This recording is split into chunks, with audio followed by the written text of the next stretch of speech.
So hello and welcome. तो आज हम लोग किस वीडियो में देखने वाले हैं क्लास 10th सोशल साइंस का हिस्ट्री का चैप्टर सेकेंड। और पूरे सोशल साइंस के चैप्टर नंबर की बात करें तो चैप्टर नंबर 8 है between two world Wars, the Russian revolution and the great depression. ये जो चैप्टर है आप लोग काफी डिमांड कर रहे थे कि सर रशियन रेवोल्यूशन बताइए करके। तो दैट्स वाई जो है सोशल में हम लोग क्या करेंगे, रशियन रेवोल्यूशन जो है कंप्लीट करेंगे। तो रशियन रेवोल्यूशन से पहले हमने हिस्ट्री का जो है पॉलिटी का चैप्टर हमने कंप्लीट किया था और आप लोगों ने उसको काफी अच्छे से देखा था। और भी आगे उसको शेयर कीजिए और ये वीडियोस को आप भी ध्यान से जो है देखिए, अपने एग्जाम का प्रिपरेशन जो है कंटिन्यूअसली कीजिए। हॉलीडेज वगैरह चल रहे हैं करके ज्यादा इंजॉयमेंट पे ध्यान दीजिए उसमें भी, लेकिन पढ़ाई पे भी ध्यान देना, ये आपके लिए बहुत इंपॉर्टेंट चैप्टर है। देखो, as the first world war came to a close, a revolutionary wave spread across the Europe. जैसे ही क्या हुआ फर्स्ट वर्ल्ड वॉर, अच्छा फर्स्ट वर्ल्ड वॉर कब खत्म हुआ था? 1919 को जो है खत्म हुआ था वर्ल्ड वॉर, ठीक है। तो जब फर्स्ट वर्ल्ड वॉर कंप्लीट हुआ तो वहां पर पूरे के पूरे यूरोप कंटिनेंट में क्या हुआ, एक रिवोल्यूशनरी वेव जो है वहां पर आया। रिवोल्यूशनरी वेव मतलब बोल सकते हो एक बहुत बड़े बदलाव की जो लहर है वो जो है वहां पर आई, toppling the dictatorship and the old monarchies. और उसके कारण से क्या हो गई, जो डिक्टेटरशिप जो थी और जो मोनार्कीज थी वो धीरे धीरे क्या होने लगी, उनकी जड़ें जो हैं हिलने लगी, मतलब उनकी पावर में जो है कमी जो है आने लगी। The process started in 1917 with the Russian Revolution that forced Tsar Nicholas to abdicate। और इसकी शुरुआत यूरोप में कहा हुई, 1917 में हुई, जब रशिया में क्या हुआ, एक रेवोल्यूशन हुआ।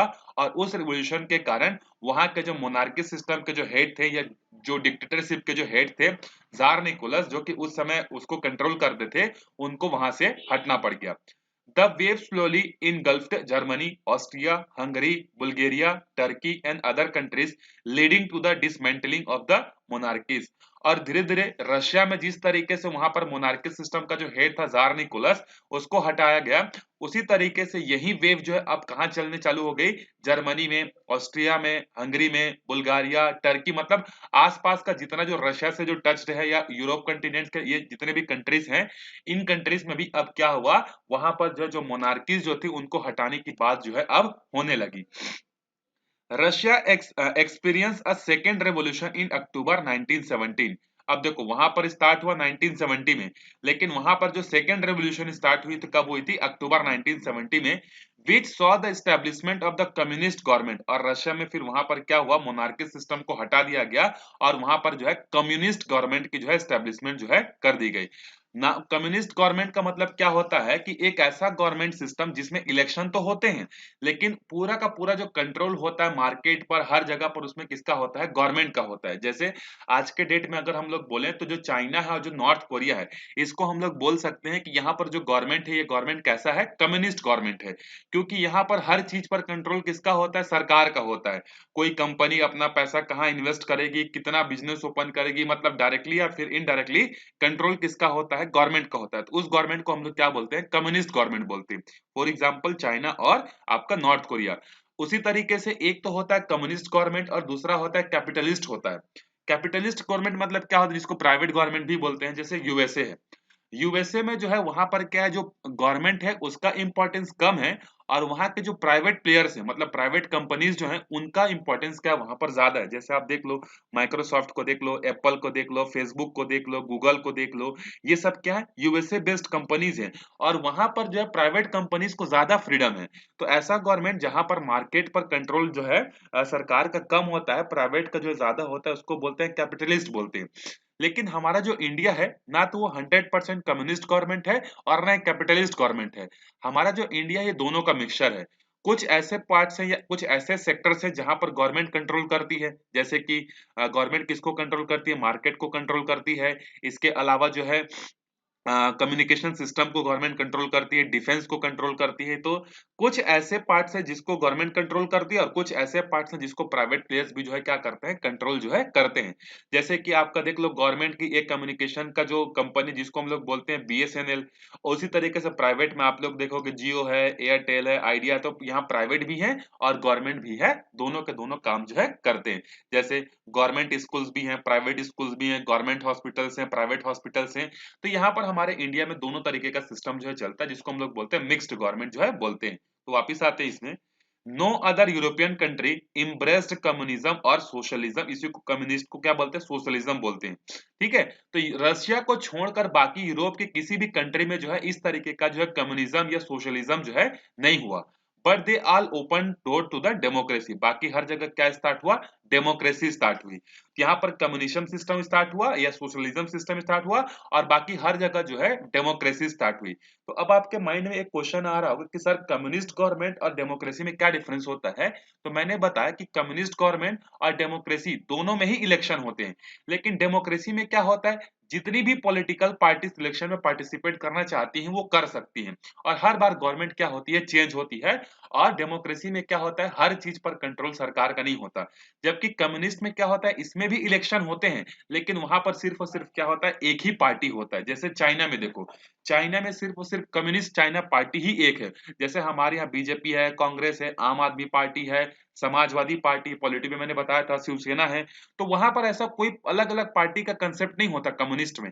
कम्युनिस्ट में सिर्फ और सिर्फ क्या होता है, एक ही पार्टी होता है। जैसे रशिया में सिर्फ और सिर्फ क्या है, एक ही पार्टी है। उसी तरीके से चाइना में सिर्फ और सिर्फ एक ही पार्टी है, उसी पार्टी के इलेक्शन तो होंगे, और उसी पार्टी के लोग ही क्या होंगे, कोई ना कोई प्रेसिडेंट बनेगा, कोई ना कोई प्राइम मिनिस्टर जो है बनेगा।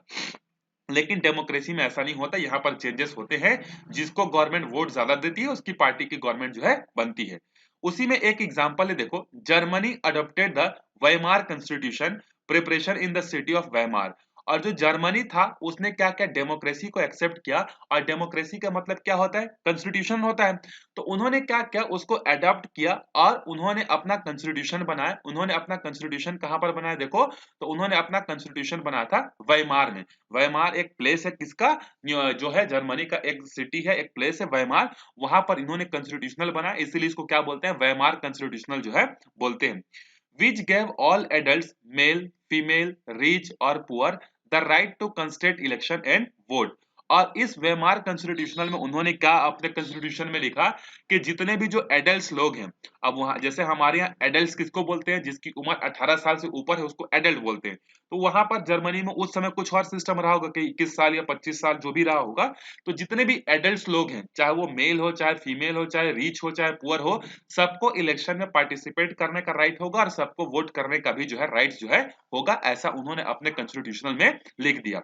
But the Weimar Republic remained under the constant tension because of the one hand the victorious Allied power kept present, kept pressuring it implement the terms of the Versailles Treaty, while on the other the seething anger of the German people against the humiliating terms of the treaty kept boiling over. अब देखो, Germany ने constitutional democracy को तो अपना लिया, लेकिन फिर भी वहां पर क्या हुआ, कंटिन्यूअसली जो है टेंशन में था। जर्मनी ने बहुत अच्छे से डेमोक्रेसी अपनाई, कम्युनिज्म सिस्टम को नहीं अपनाया, अपना कॉन्स्टिट्यूशनल बनाया, सबको वोटिंग करने का राइट्स दिया। फिर भी वहां पर एक टेंशन चली आ रही थी। क्यों टेंशन चली आ रही थी, फर्स्ट वर्ल्ड वॉर में जो है जर्मनी क्या हो गया था, हार गया था। और जब जर्मनी हार गया था तो फिर जर्मनी पर क्या हुए थे, बहुत सारे सैंक्शंस जो है यूएस, ब्रिटेन, ये सब जितने भी विनर्स कंट्री थे उन्होंने क्या किया था, उस पर इम्पोज किया था, जिसको हम लोग क्या बोलते हैं, ट्रीटी ऑफ वर्साइल बोलते हैं। और ट्रीटी ऑफ वर्साइल जो है हुई थी, जिसके बारे में हमने पढ़ा था। तो ट्रीटी ऑफ वर्साइल में क्या किया गया था, जर्मनी को जो है बहुत सारा पावर उसको कम कर दिया गया था। तो एक तरफ तो इन्होंने डेमोक्रेसी को अपनाया, लेकिन दूसरे तरफ जो ट्रीटी ऑफ वर्साइल थी, जिसको इंपोज कराने के लिए जो विनर जो कंट्रीज थे उसको प्रेशर डाल रहे थे। मतलब वो नहीं चाहते थे कि जर्मनी में डेमोक्रेसी आए। वो क्या चाहते थे कि जो ट्रीटी ऑफ वर्साइल हुई है उसको जर्मनी की गवर्नमेंट क्या करे, वहां पर लागू करे। तो एक तरफ प्रेशर बन रहा था किसके थ्रू, जो विनर्स कंट्रीज थे जो उस समय जीते थे फर्स्ट वर्ल्ड वॉर में। तो विनर कंट्रीज क्या चाहते थे कि जो ट्रीटी ऑफ वर्साइल हुई थी उसके रूल्स को लागू किया जाए, और जबकि यहाँ के लोग क्या चाहते थे, डेमोक्रेसी हो करके। तो इसके कारण से वहां में जो है एक कांस्टेंट जो है टेंशन जो है हो रहा था। एक तरफ डेमोक्रेसी, दूसरी तरफ विनर कंट्री का tension. In Turkey, a democratic and the secular government was installed on the October 29, 1923 under the leadership of Mustafa Kemal Atatürk. इसका नाम है मुस्तफा केमाल अतातुर्क बोलती है, कमाल भी इसको बोला जाता है।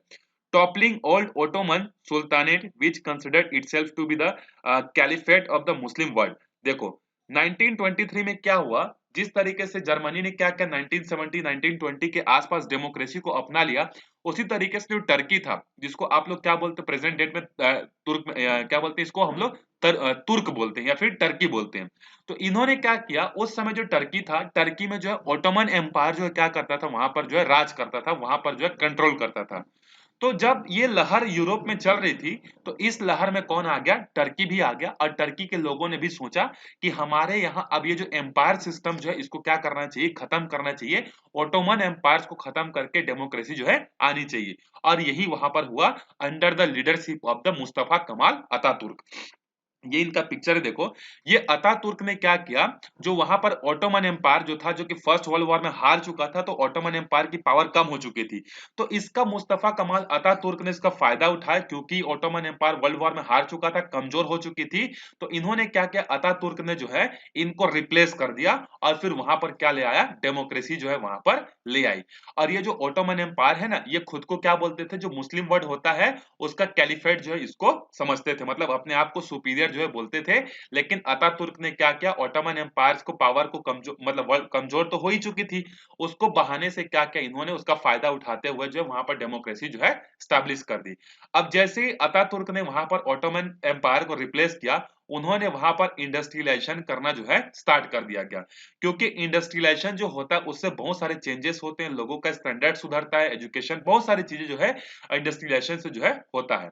अब उसके बाद देखो, introducing democratic law instead of Muslim sharia law and setting up a modern education system for boys and girl state of the religious मदरसा।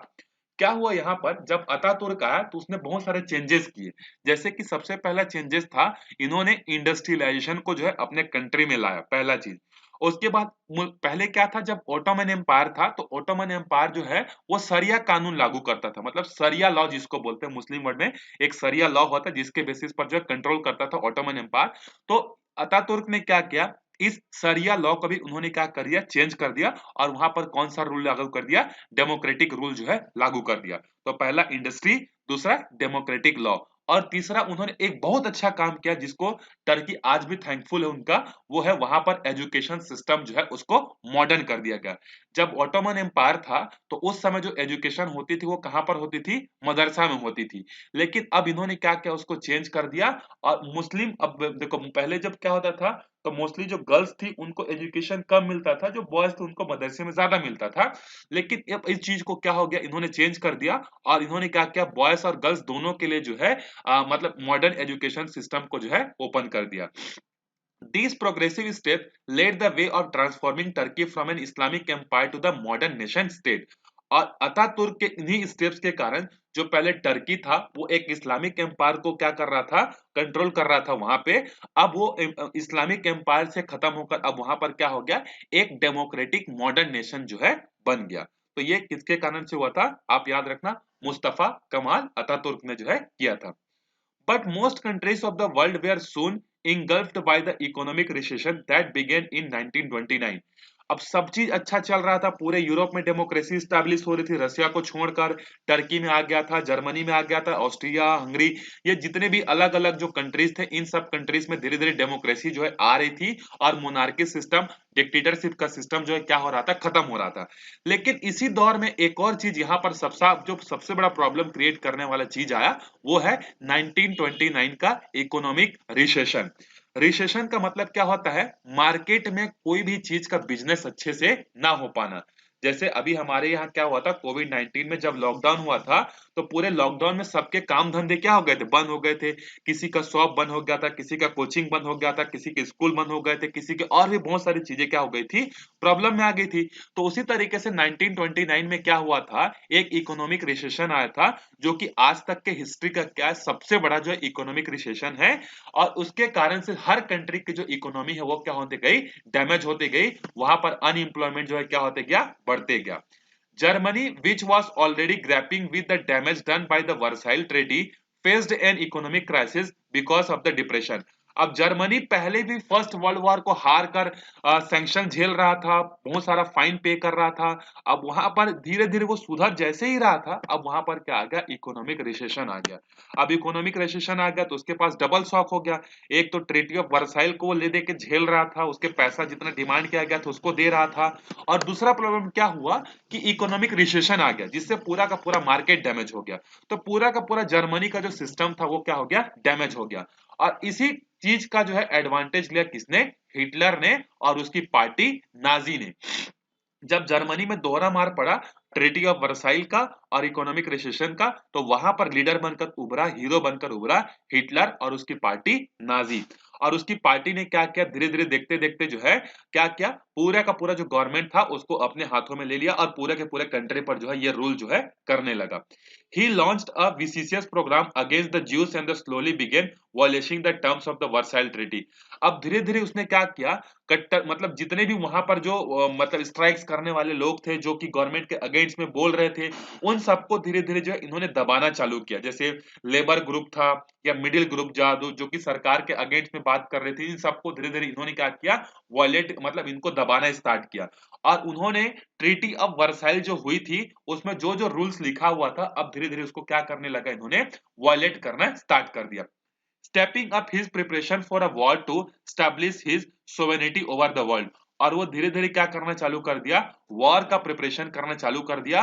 और उसका वॉर का प्रिपरेशन करने के पीछे का रीजन क्या था कि जर्मनी का जो स्टेटस वर्ल्ड वॉर पहले जब स्टार्ट हुआ था, उससे पहले जो जर्मनी डेवलप्ड कंट्री थी, जो स्टेटस उसका था, उस स्टेटस को क्या चाहता था, वापस दिलाना चाहता था।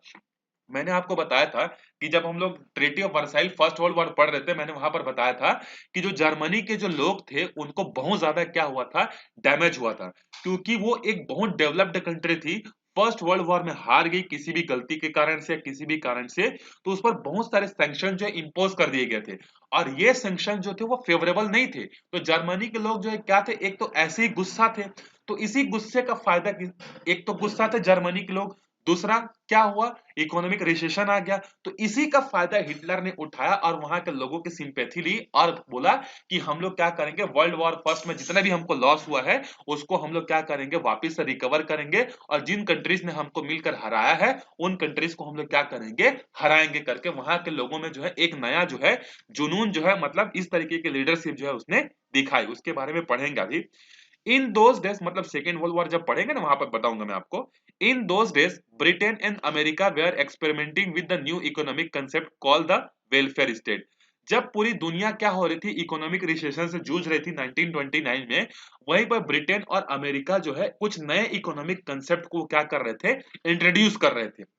This concept, based on the democratic government and the protecting the fundamental rights of the citizen, visualize the welfare and the people as the primary responsibility of the state। और उनका जो concept था वो क्या था कि हमारे कंट्री में जितने भी लोग हैं सबको फंडामेंटल राइट को क्या करना है, प्रोटेक्ट करना है, सबके लिए अच्छे काम करने हैं, सबको वेलफेयर प्रोवाइड करना है, यही हमारी कंट्री की क्या सबसे बड़ी इंपॉर्टेंस है करके इस तरीके का सिस्टम जो या इस तरीके का कंसेप्ट जो वहां पर ला रहे थे।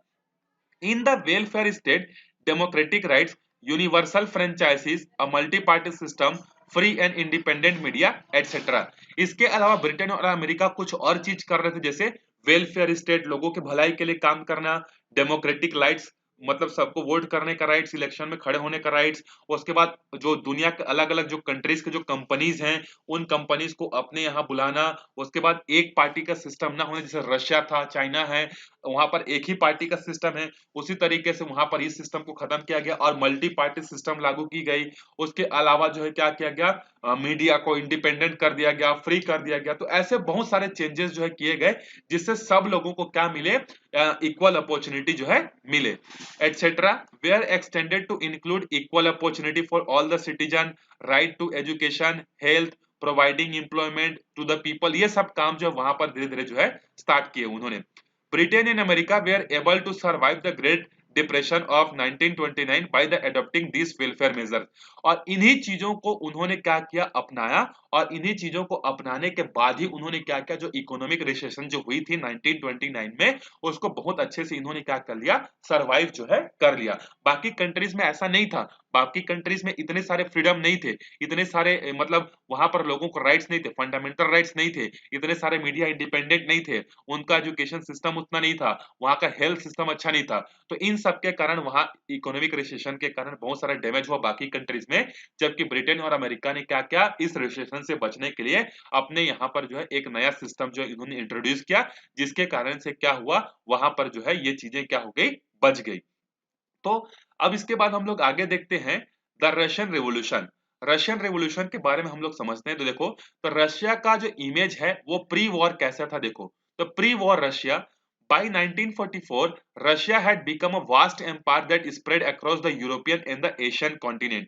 आपको जानकर ये आपको पता होगा कि दुनिया का सबसे बड़ा एरिया के बेसिस पर जो कंट्री है ना, वो कितना है, रशिया। वो कौन है, रशिया है।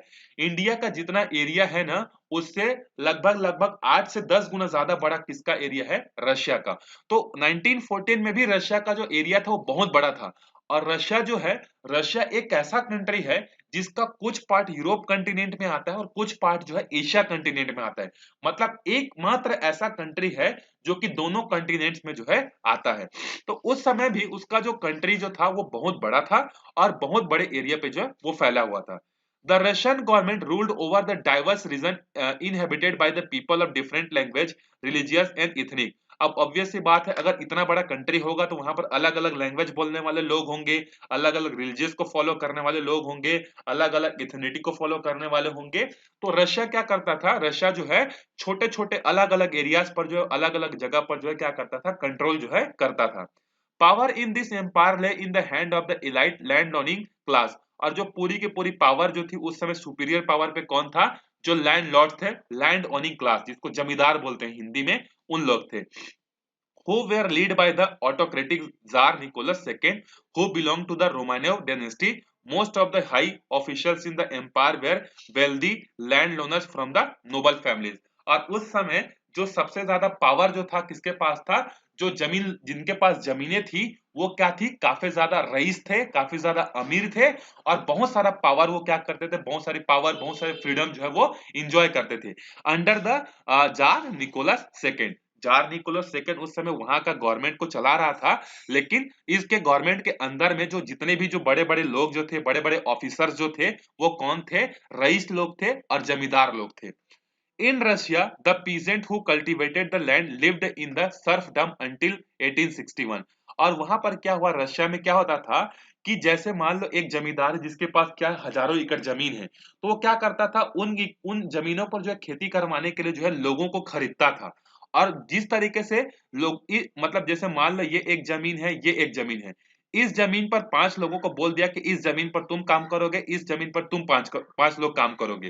तो इस तरीके से वहां क्या करता था, एक खेती के लिए कुछ लोगों को जो है सेलेक्ट कर लिया जाता था और उसको बाहर जाने नहीं दिया जाता था। उसको मतलब एक तरीके से क्या कर दिया जाता था, बंधन में बांध दिया जाता था कि तुम यही रहोगे, यही खाओगे, यही पियोगे और मेरे लिए ही क्या करोगे, काम करोगे, तुम बाहर नहीं जा सकते या कोई दूसरा काम धंधा जो है नहीं कर सकते।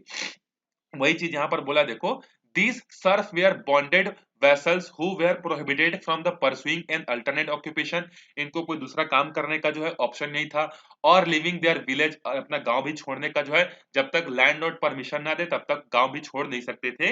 If a landlord sold his land the serf were also transferred to the new owner. अब मान लो एक लैंडलॉर्ड क्या करता था, एक जमीन को बेचता था। जैसे मान लो एक लैंडलॉर्ड ने क्या किया, इस जमीन को बेचा, तो इस जमीन को बेचा मतलब इस जमीन को जो खरीदेगा उसको ये 5 लेबर क्या होंगे, उसको फ्री में मिलेंगे। मतलब जिस जमीन के लिए जितने लोगों को अपॉइंट किया गया, अगर वो जमीन बिक रही है तो उस जमीन पर जितने लोगों को काम करने के लिए बोला गया था वो सबके सब भी क्या होंगे, नए लैंडलॉर्ड्स के पास जो है चले जाएंगे।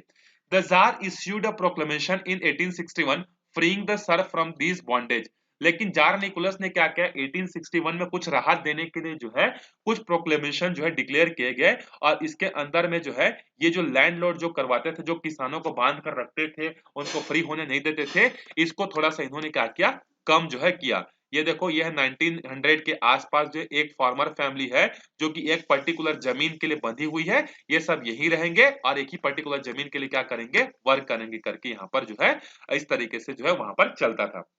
The land owners did offer some land to the peasant under the tsar initiative.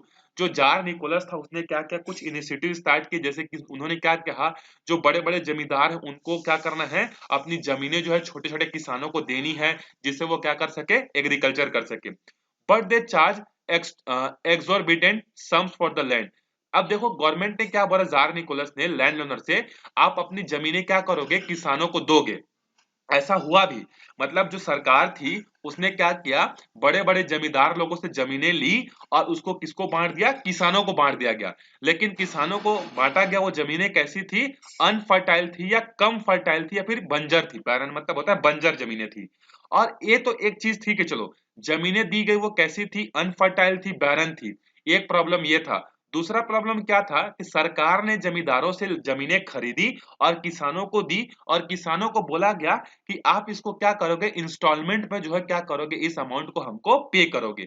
और इंस्टॉलमेंट का जो प्राइस इतना ज्यादा था कि एक जनरेशन पूरी की पूरी खत्म हो जाती थी, लेकिन वो जो है वो उसके जो सरकार को जितना पैसा पे करना था इंस्टॉलमेंट में वो कभी भी पूरा नहीं हो पाता था। तो ये बहुत सारे उस समय के जो फार्मर्स जो थे उनको प्रॉब्लम थी। तो भले ही वो क्या कर रहे थे, पेपर में या पॉलिटिकली जो किसान थे वो फ्री थे, लेकिन इकोनॉमिकली वो क्या थे, आज भी डैमेज थे, क्योंकि वो उन इकोनॉमिक्स को, उस पैसा को पे ही नहीं कर पाते थे। तो भले ही इनको जमीनें मिल गई थी कहने को, इनको फ्रीडम मिल गया था, लेकिन वो इकोनॉमिकली आज भी फ्रीडम जो है नहीं हुए थे। इसी कारण से क्या हुआ कि बहुत सारे जो किसान थे वो क्या करने लगे, एग्रीकल्चर को छोड़ने गए और कहाँ जाने लगे, सिटीज में जो है जाने लगे। बड़े बड़े जो उस समय मॉडर्न सिटी जो हुआ करते थे रशिया में, वहां पर जाने लगे, जिससे उनको लगा कि एग्रीकल्चर में कोई फायदा नहीं है, तो हम लोग फैक्ट्री में जाकर क्या करेंगे, काम करेंगे, जिससे पैसा मिलेगा। और वहां पर जो है क्या हो गए, बहुत सारे जो पीजेंट थे वो माइग्रेट करते गए फैक्ट्रीज में, और वहां पर जो है और कुछ लोग क्या हो गए, जो जार जो था उस समय उसके आर्मी में जो है क्या हो गए, शामिल हो गए। और इसके कारण से क्या हुआ, जो रशिया के किसान थे, जो वर्कर थे, फैक्ट्री में काम करने वाले जो सोल्जर्स थे, इन तीनों में क्या हो गया, एक बॉन्ड जो है बन गया, एक लिंक जो है बन गया। क्योंकि जितने पेशेंट थे, जो किसान थे, वही तो क्या गए, वर्कर बने, और वही तो सोल्जर बने। तो सबके सबको क्या पता था, वहां के किसानों की हालत पता थी, तो जिसके कारण से वहां के पीजेंट, वहां के वर्कर और सोल्जर में क्या हो गया, सोल्जर जो थे उनके बीच में एक रिलेशन हो गया, और यही आगे चलकर क्या बनेगा, ऑर्गेनाइजेशन जो है बनेगा। तो इस वीडियो में हम लोग यहीं तक देखते हैं। अगले वीडियो में हम लोग देखेंगे वहां की इंडस्ट्री कैसी थी, वहां के वर्कर्स कैसे थे, इसके बारे में जो है हम लोग वहां पर डिस्कशन करेंगे। तो इस वीडियो को ज्यादा से ज्यादा शेयर कीजिए। मिलते हैं अगले वीडियो में, तब तक के लिए बाय बाय।